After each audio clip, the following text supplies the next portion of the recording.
Hello and welcome! If you're new here, this is the 5th video in a series where I compete in the 2023 Round Britain Rally Challenge. This time I'm doing 8 landmarks to complete the southeast corner of England. So without further ado, let's roll the start and get into the first one.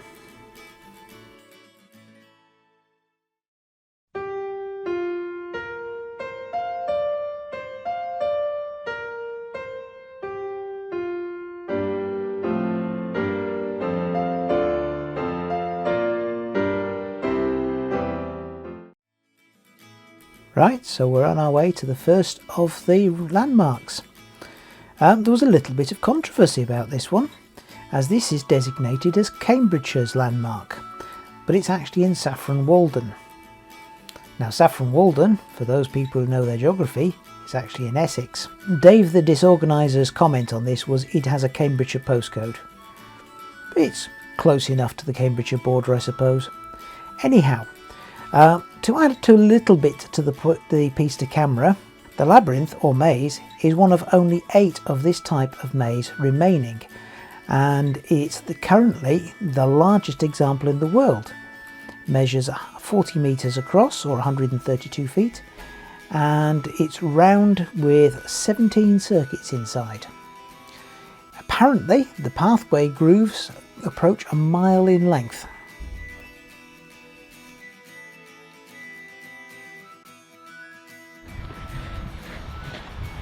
Now then, how do? We're in Saffron Walden, which may be Essex or maybe Cambridgeshire, but we're here to see this. This is the turf maze, and apparently it's the largest publicly owned turf maze in England. Apparently it dates from 1699, and a price of 15 shillings was paid for recutting the maze. It was also recut in 1828, 1841 and 1859, and in 1911 it was laid as a brick path as well. So there we are, Round Britain Rally, another interesting thing. We'll see you at the next one.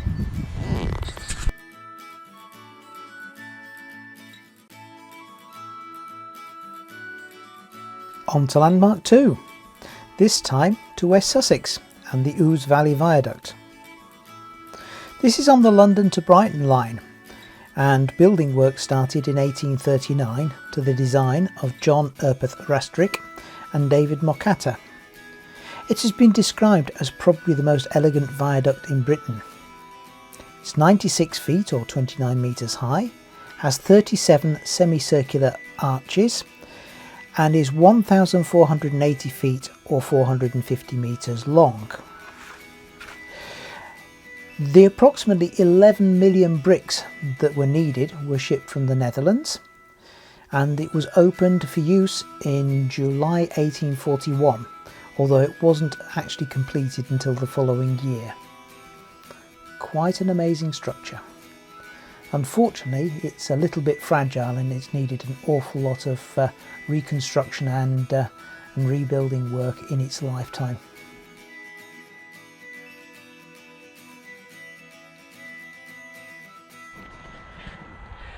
Now then, how do? So here we are at the Ouse Valley Viaduct, the edge of a busy road. So apologies for the car noise, but this is what we've come to see, which is a huge piece of Victorian engineering. And there you go, another one to the RBR. Time to go onward.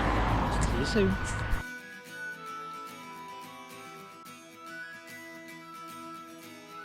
Having collected the West Sussex landmark, it's now on to East Sussex and Pevensey Castle. Please excuse the wind noise in the piece to camera. It was terribly windy and I didn't have the dead cat. Yeah, if you're not sure what a dead cat is, look it up. As I say on the piece to camera, Pevensey Castle is a medieval fort built on a Roman fort built on an Anglo-Saxon fort. The Roman fort was built in AD 290 and it was known as Anduritum. It fell into disuse after the Romans left, but was reoccupied in 1066 by the Normans. It was then occupied almost continuously until the 16th century, when again it was abandoned. It was acquired by the state in 1925 and saw service in World War II as a barracks for the Home Guard, the British and Canadian armies and the United States Army Air Corps.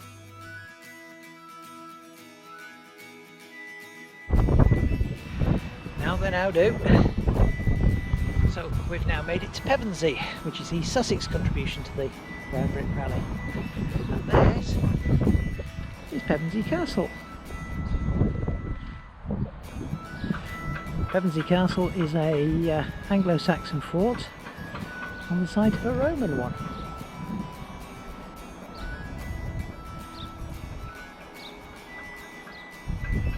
Quite an extensive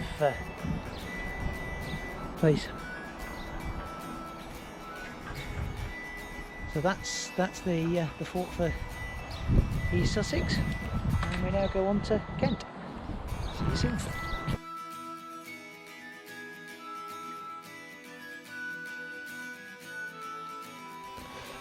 We are heading to the fourth of this trip's landmarks, the Viking ship Hugin, which is in Kent. Apologies, but the wind noise was so bad on the piece to camera that you're going to have to put up with me wittering at you like this.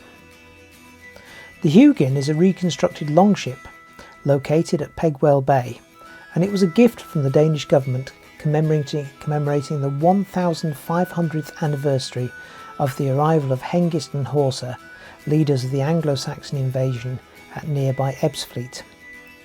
The ship is actually a replica of a much later, circa 890, Gokstad ship. The ship was built in Denmark and sailed by 53 Danes to England in 1949, where it landed in Viking Bay, Broadstairs.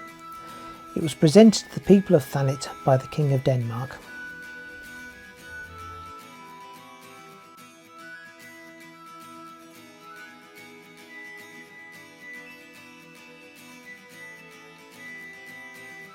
We're now heading into Essex and the Paper Mill Lock Tea Room. This is located on a stretch of the Chelmer and Blackwater navigation.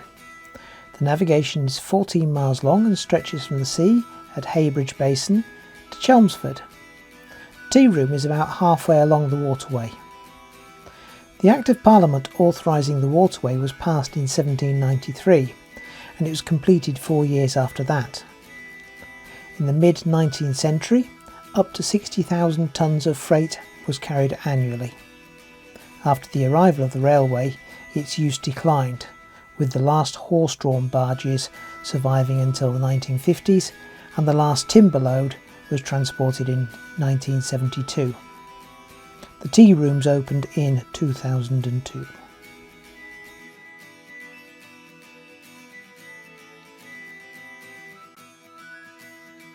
Now then, how do? We've come to it. It's the Essex stop. This is the Paper Mill Lock Tea Room. Unfortunately, in my usual way, it's a closed Paper Mill Lock Tea Room, which is a shame because I could have done with a coffee, but there you go. So that's Essex, and it would have been a lovely stop, but here at the wrong time. Never mind, onward.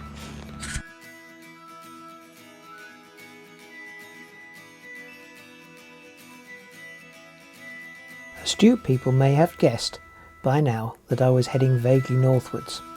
So, next county north from Essex, Suffolk. Suffolk and the Greyfriars Medieval Friary at Dunwich. This was established in 1277 by Richard Fitzjohn and his wife Alice, and dissolved by Henry VIII in 1538.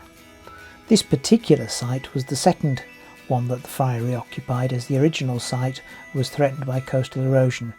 It moved to this site in 1289.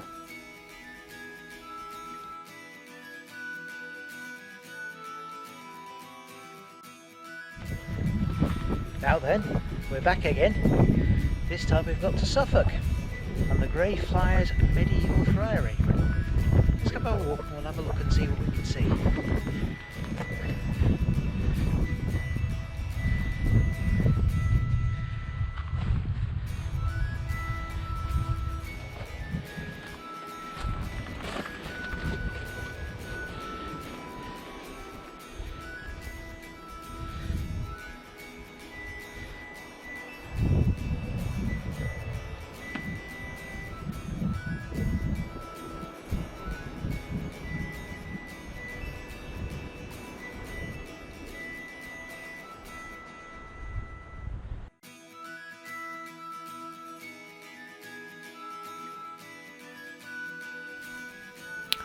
We continue northwards. North of Suffolk, must be Norfolk. Norfolk benefits from 2 RBR points this year, so we're going to the first of them, which is Honning Railway Station. The piece to camera tells you pretty much everything that there is to know, or everything that I know about Honning Railway Station, other than it was a lovely place to be. So I'll let you enjoy the ride to get there, and we'll speak afterwards.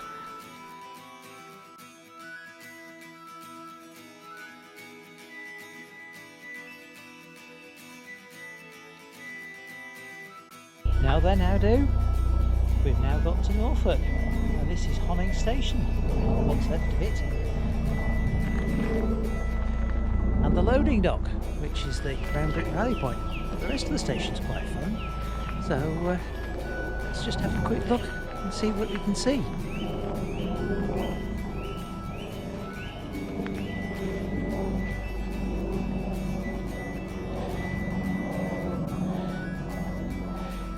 The station opened in 1882 and ran until about 1959. At its peak there were, I believe, 18 trains.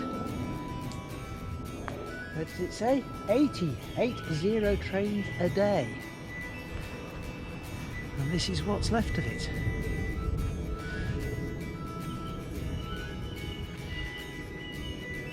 Hard to believe, 80 trains a day. There you go.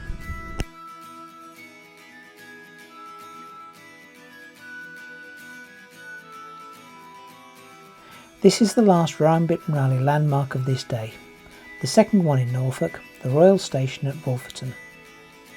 The station opened in 1862, which was the same year that Edward, then Prince of Wales, had the Sandringham estate purchased for him by Queen Victoria. Thus it became the nearest station to Sandringham until the Lynn and Hunstanton line closed in 1969. Due to the royal patronage, the station was reconstructed in 1898 in the Tudor style and included an oak-panelled royal waiting room on the downside. Traffic on the line was mainly produce from the royal estate, some local produce and royal visitors. Between 1884 and 1911 there were 645 royal trains. One unusual train was for Prince George's 21st birthday on the 3rd of June 1883. The royal train brought Sayers Circus to Wolferton. After the performance, one of the elephants couldn't be reloaded onto the train and was tied to a lamppost, which it promptly uprooted before demolishing the station gates and then calmly boarding its truck. There you go. What did I say about nature? Don't mess with it. Now then, how do? This is Norfolk's second RBR point. And this is the Royal Station at Wolferton.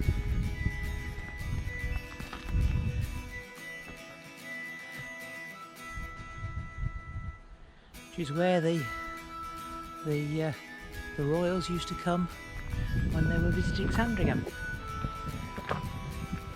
And it's operated until 1969 and it was closed.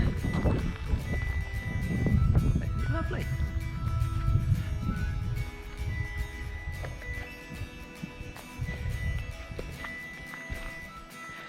And as you see, when the gate is open, walk onto the platform.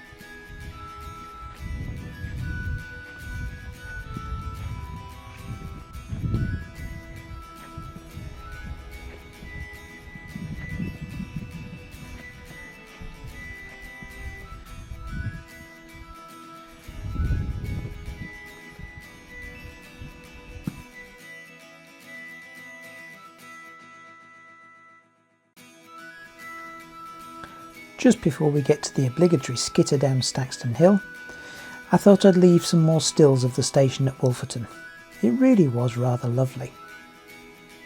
Hope you've enjoyed this video. If you have, please hit the thumbs up button and subscribe and hit the notification bell so you can be alerted when I make more of these videos. If you haven't already, please have a look at the earlier videos that are in a Round Britain Rally playlist. Other than that, thanks for watching, and I'll see you in the next video. Bye for now.